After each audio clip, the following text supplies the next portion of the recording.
भारत की रक्षा क्षमताएं अब घरेलू सुरक्षा तक सीमित नहीं है, बल्कि वैश्विक स्तर पर भी भारत अपनी धाक जमा रहा है, खासकर चीन के पड़ोसी देशों में जो उसकी आक्रामक नीति की वजह से परेशान है। हाल ही में भारत द्वारा फिलीपींस को अपने हल्के लड़ाकू विमान तेजस मार्क 1A की पेशकश की गई है, जो चीन के लिए एक नई चुनौती खड़ी करने वाला कदम है। दरअसल फिलीपींस ने हाल ही में अपने मौजूदा दक्षिण कोरियाई A-50 फाइटर जेट के साथ नया तेज और ताकतवर फाइटर जेट को शामिल करने के लिए एक टेंडर जारी किया है। इस टेंडर की कुल लागत 5.3 से 7.1 बिलियन डॉलर तक हो सकती है, जो इसे एक महत्वपूर्ण डील बनाती है। वहीं भारत ने भी इस मौके को बुनाते हुए अपने हल्के लड़ाकू विमान तेजस मार्क 1A की पेशकश की है, जो न केवल उच्च तकनीकी क्षमताओं से लैस है, बल्कि इसकी कीमत भी काफी प्रतिस्पर्धा वाली है। इस डील को लेकर फिलीपींस काफी गंभीर दिखाई दे रहा है, खासकर जब भारत ने इस डील के लिए विशेष प्रस्ताव रखा। यह प्रस्ताव न केवल तेजस मार्क 1A के नेवल संस्करण के लिए है, साथ ही इसमें ब्रह्मोस एनजी का विकल्प भी शामिल है। फिलीपींस जो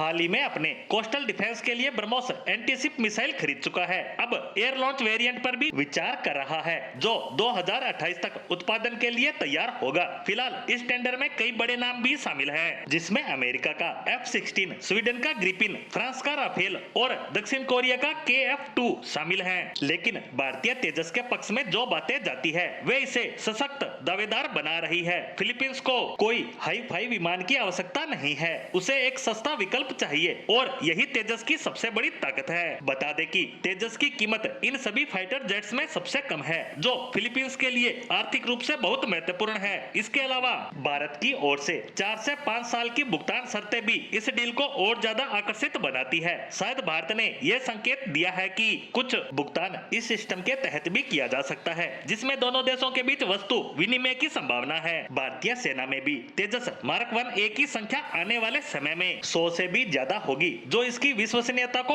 और ज्यादा बढ़ाती है। हाल ही में हुए युद्धाभ्यास में तेजस ने राफेल जैसे फाइटर जेट को ट्रैक किया, जिससे उसकी संभावनाओं को सबने देखा और इसी कारण ये एक मजबूत दावेदार के रूप में सामने आ रहा है। खैर, फिलीपींस भी इस डील को लेकर काफी गंभीरता दिखा रहा है। वहीं भारत के इस कदम से सबसे ज्यादा चिंतित है तो वह है चीन। हाल ही के दिनों में चीन और फिलीपींस के बीच बढ़ते तनाव के बीच यह डील फिलीपींस के लिए और भी ज्यादा खास हो जाती है। अगर फिलीपींस भारत के तेजस लड़ाकू विमान को चुन लेता है तो न केवल यह भारत के लिए एक बहुत बड़ी जीत होगी, बल्कि चीन के लिए भी बहुत बड़ी रणनीतिक हार, क्योंकि चीन की चली आ रही कारगुजारियों के चलते ही फिलीपींस सहित चीन के अन्य पड़ोसी देश उससे काफी ज्यादा परेशान है और उसी का फायदा भारत उन्हें हथियार की ताकत देकर उठा रहा है, ताकि चीन को हर मोर्चे पर सबक सिखाया जा सके और चारों तरफ से उसकी घेराबंदी की जा सके।